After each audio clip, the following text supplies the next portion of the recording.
if we could get it started with some general comments on the game from you, and then we'll open it up to questions after that.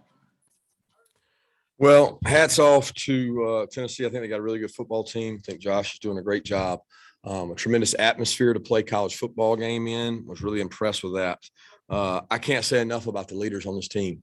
You know, after that game against Missouri, to have 3 guys stand up in the locker room, and I don't know what we won, 40-6 or whatever. I don't even know what the score was, but they said that it wasn't acceptable the way we approached the game, the way we handled the game. And I knew right then that we were going to be okay this week. Now, I still worried a lot, but those guys said everybody better be in there to lift. Everybody better be on time. And it just took over the team, and it permeated through them all week. And I thought Monday, Tuesday, Wednesday, we had really good practices. Tough place to play. You know, I think the way the game started, they start that way on a lot of people. And we talked to our guys about taking their best shot. But we didn't come up here to take shots. We came up here to throw them. And our offense came right back with a huge drive, which I thought was huge for us to start that way and give the defense some confidence and let us get our feet underneath us. Kind of did a tremendous job, and proud of the way the guys played. Okay, we'll get it started with Seth Emerson, followed by Mark Weiser. Kirby, the way the defense was tested early with Hooker's running ability and the tempo, are you kind of glad that y'all got tested that way as you go into this stretch? Yeah, I mean, I think the better teams you play, the better you get. You know, I mean, every week is a different test, and this was a very distinctly different test. I mean, and teams will see what they did, and they'll replicate some of that. But I'm proud of the way we prepared for it. You know, we got a defensive staff that burnt the midnight oil to prepare for this. Is not an easy prep. And you look at the teams that they've played; they don't have many low scoring totals. And to give up the first drive and then come back and really do a good job the rest of the second half. And remember, guys, they have 4 downs the entire second half. When you have 4 downs, it's different because you're not worried about third down, second down, and then you got fourth to go for it because you need touchdowns. So, yeah, I'm proud of the way our guys play defensively. Kirby, Nolan Smith, you have an update on him? And it seemed like you had a lot of guys that were down for a while, came off the field, came back in. Was that a matter of the tempo with those guys mostly? I haven't even talked to Ron. Again, I don't even know. I know one time I went out there and Devontae had sprained his knee. He thought one time another guy got hit in the ribs, but I'll check with Ron and see. Hopefully those guys are okay. Let's go to Anthony Dasher, followed by Chip Towers. And Coach, I'll just ask about Jalen Carter too, real quick, since he was on the sideline there in straight close. Well, my main question I wanted to ask just Stetson Bennett. You mentioned the offense, how was he able to come out strong to begin with? Just why was he kind of just really exciting? Seemed like he was really in the zone early on today and helped y'all get where y'all wanted to go. I'm not understanding you, Anthony. You talking about Stetson or Jalen Carter? Yeah. Well, Jalen Carter. I mean, why was Jalen Carter on the sideline today? He was sick, and we had about 5 guys sick, and Jalen didn't feel well. We tried to IV him. He had over 100-degree fever, and we had to pull him at half because of his temperature. And Warren Erickson was sick with the flu. Fitz was sick with the flu. We had several guys that were struggling and a little sick and under the weather. But as far as Stetson, you know, I thought his feet were a big difference in this game. His athleticism, the play he made on the touchdown run was special. I mean, I thought it was a decision. He made it. He stuck it. He made some plays with his feet. He made some plays with his arm. He can still play better. He can make good decisions and not try to make every play an elite play. And there's some times he's got to decide to run it, throw it away. But he made some plays with his feet, guys, that really helped convert for our offense. Appreciate it. Yeah, Coach, kind of a big picture question. I mean, you finished with a perfect slate in the SEC, never been done at Georgia, 10-0 to this point, all your goals still in front of you. Can you talk about where you guys have gotten to this point in the season? You said it exactly, Chip. You answered it. 10-0, undefeated in the SEC. That's where we've gotten. It makes no guarantee for what's going to happen in the future. We got a lot of guys that we've got to try to get better and improve, and we got to tackle better. There's a lot of things we can work on to get better. And you know what I love is the being in that locker room over there beside me. They all know that, and nobody thinks they've arrived. There's things we can work on and get better at. and they'll continue to do it. But tonight, they went through a tough gauntlet in our league and played well. Let's go to Jeff Schultz, followed by Michael Cunningham. Kirby, was there a point in the season, probably recently, where you came to think that Stetson Bennett was a good enough quarterback to potentially lead you guys to a national championship? And if so, what are those traits that led you to that belief? I don't know, Jeff, that I ever didn't believe he could. I've always thought Stetson was a good player. You say, well, why wasn't he the one? Well, at the time, we were going with JT. JT being injured gave Stetson the opportunity to play in games and make the plays he's made. So, you go back to the South Carolina game, JT played pretty well, right? Stetson had the interception, the first series of the first time he was in. And then Stetson got other opportunities to play after that, and he's done a tremendous job. And I'm not going to overthink it with Stetson. We're trying to go game by game to get him better. And I'm so proud of what he's been through. For a young man that was a 3 coming out of spring, 3 going into fall camp, 3 coming out of fall camp. What does it say about his character that he stuck around and he kept working to get better? And that's actually what you're supposed to do in life, overcome hurdles and obstacles. And he's done that. But as far as forecasting him as a quarterback and winning, we're worried about Charleston Southern right now. Michael, you're up. Kirby, Tennessee brought a lot of pressure, it looked like tonight. How do you think Stetson in particular handled that and the offense overall? I'll have to review the tape to see. They did bring some pressure. They brought some timed up blitzes where they came through, and we didn't block them right sometimes. When you pick up those pressures, you got a chance to make a lot of good plays. But I think our offensive line did a really nice job in the run game. You got to remember, Stetson's probably been the least sacked guy in the country this year.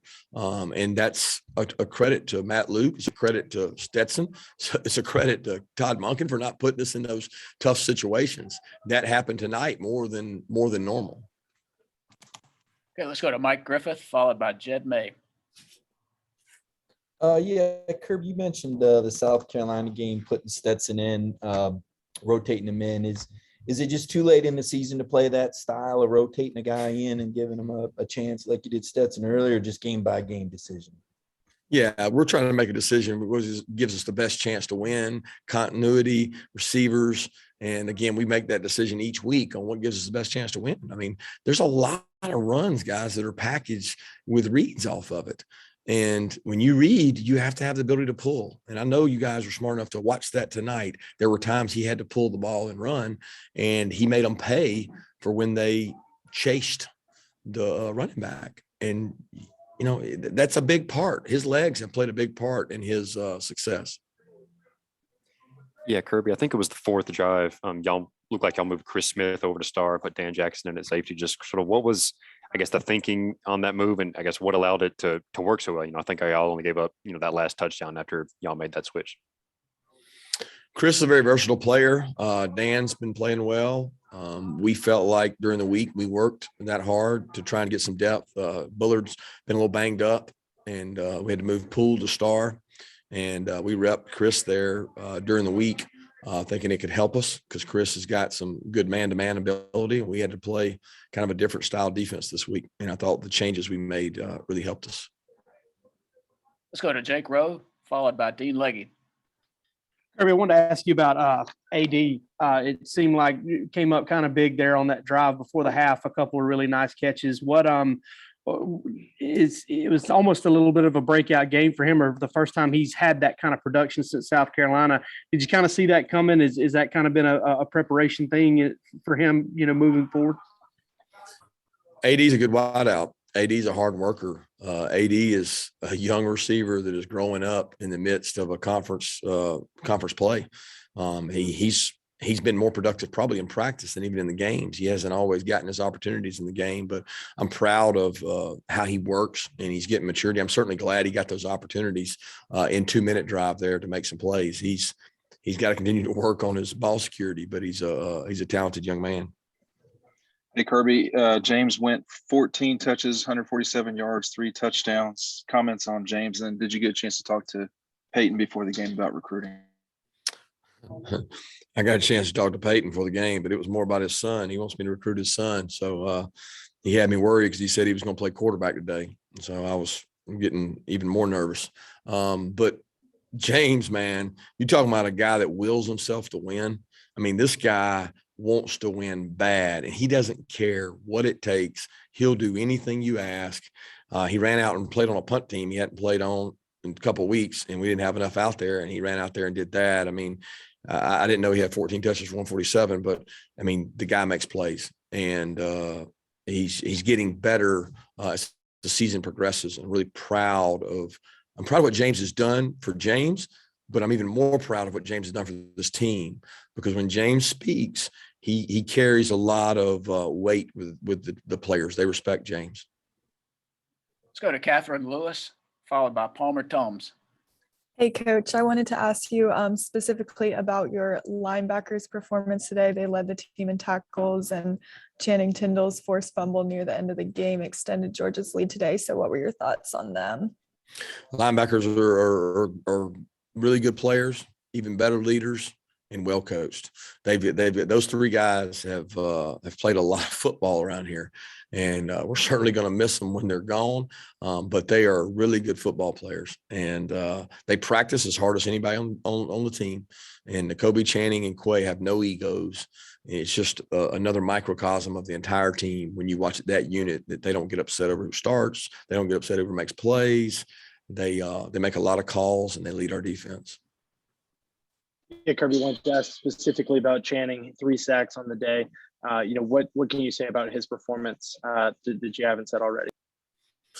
Well, I think it was brought up, he's got to take on a little bit larger role with some of the guys we got injured and out. And he's taken on that role, and he's always embraced that role of being a guy on third down that can rush the passer. And we were fortunate that he was able to do it tonight. He made a couple really, really good flash plays with his speed. He's extremely fast. And, the sack fumble was a big play.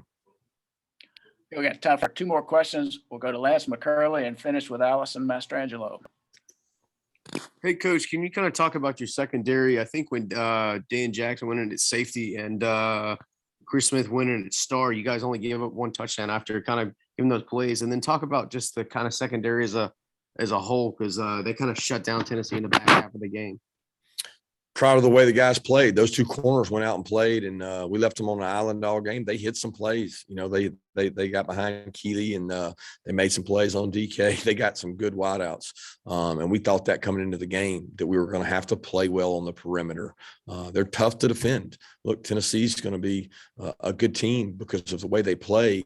They make you play one-on-one outside, and it becomes feast or famine, because if you can't win one-on-one outside, then they're going to have a long day. But when they can, they're extremely explosive. So those 2 corners, I thought, did a great job. The other 4 guys that played, Bruni, Lewis, Chris, and Dan, all did a nice job rotating through there.